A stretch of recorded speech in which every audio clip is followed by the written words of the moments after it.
Alright folks, it's Ben Snowball and Tom Bennett of Eurosport fame here. And while we know the identity of one of the World Cup finalists, it was somewhat overshadowed by a big transfer today, so we're going to mainly focus on that in today's World Cup today. Now, it's not like Cristiano Ronaldo to take attention away from the World Cup, but Tom, he's done that. He's joining Juventus, unbelievably. I thought it would fall through, like all his moves to Manchester United mooted in 2012, 2013, 2014, 2015, 2016, 2017. But in 2018, he's joining Juventus. It's actually happening. Seems like a very strange one, really, but it's sort of come through so fast, under the radar a bit with the World Cup. You'd have thought he'd waited a few days and try and take the shine off the final, but he's got it. 5 minutes before kick-off, Ronaldo's announcing something else. This one isn't done yet.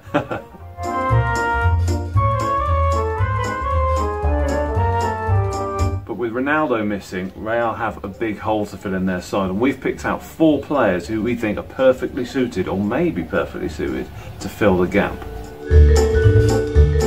And just to prove the technical prowess of World Cup today, we'll be using these glorious scoring paddles to rate just how well these transfers would fit in at Real Madrid. First up for discussion, Tom, Chelsea's Eden Hazard. I'm not sure about this one. I think he's having quite a good World Cup, but does he really have that X factor that Real Madrid want in the boardroom? I'm not convinced. No, he's too selfless. I want someone who's selfish, who's going to grab life by the balls, and that's not Eden Hazard. So Tom, how good do you reckon this deal would be for Real Madrid then? I think it's about a 5. It's good, but it's not quite good enough. What do you reckon? A 1. Just not going to happen. It'd be appalling for both parties.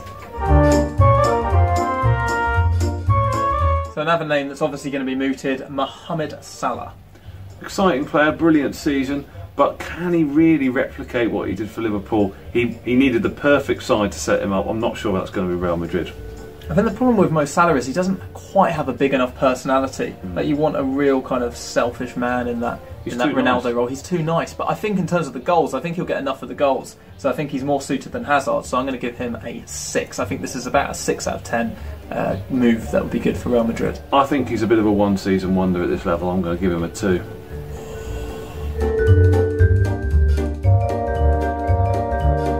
Now, I'm not even sure he's completed his loan move to PSG yet. I think he's still on loan from Monaco, but Kylian Mbappe.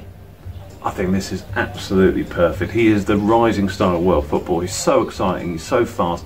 He's exactly what Real Madrid are looking for. It's the one option, the big option, I think, if they can get him away from PSG. I just think it's far too early in his career. He's just completed this big move to PSG. He's had 1 season there, and he's finally started impressing for the French national team. I think if he's thrown into the glitz and glamour of Real Madrid, I think it's going to kill him. I've gone for a 0. Ooh, I'm going completely the opposite end. I think this is ideal. I'm going for a 10. It's almost last week we set that up, but we really didn't. Finally, Tom, Mr. Neymar.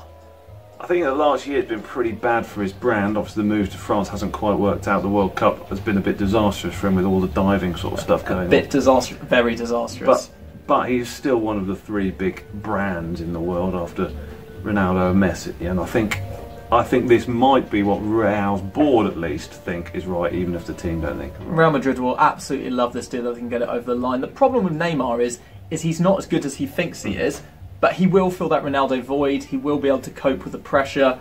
So I'm giving it a 9. It will be a 10 if I thought Neymar was actually one of the top 3 players on the planet. He's probably top 10.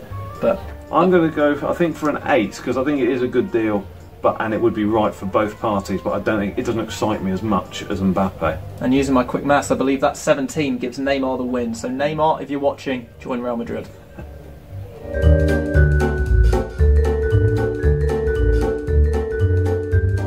So Tom, France in the World Cup final. Can you believe that a team with Olivier Giroud is, 90 minutes away from winning the World Cup? Well, he did his best to help them not win the game. I thought Giroud was absolutely appalling. But yeah, 13 shots, all off target in a row now for Olivier. But France were just ruthlessly brilliant, weren't they? It was just, Mbappe was outrageously good. They were just so organised, so efficient.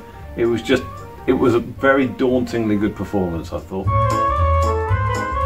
I mean, yeah, Belgium were good. They kind of lacked a bit of quality in the end. I thought Lukaku, everyone was saying he should win the Golden Ball. Not after that. He was pretty pants. He didn't really do anything for 90 minutes. Kevin De Bruyne pinged 1 great ball towards him. I was like, go on, throw yourself like Van Persie.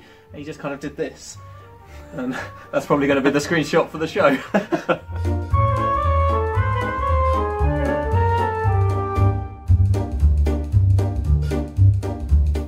Now you might be wondering where the England chat is, but to be honest, we don't want to jinx it, so we're just going to leave you with this. Looking back on where we first met, I cannot escape and I cannot forget. Southgate, you're the one, you still tear me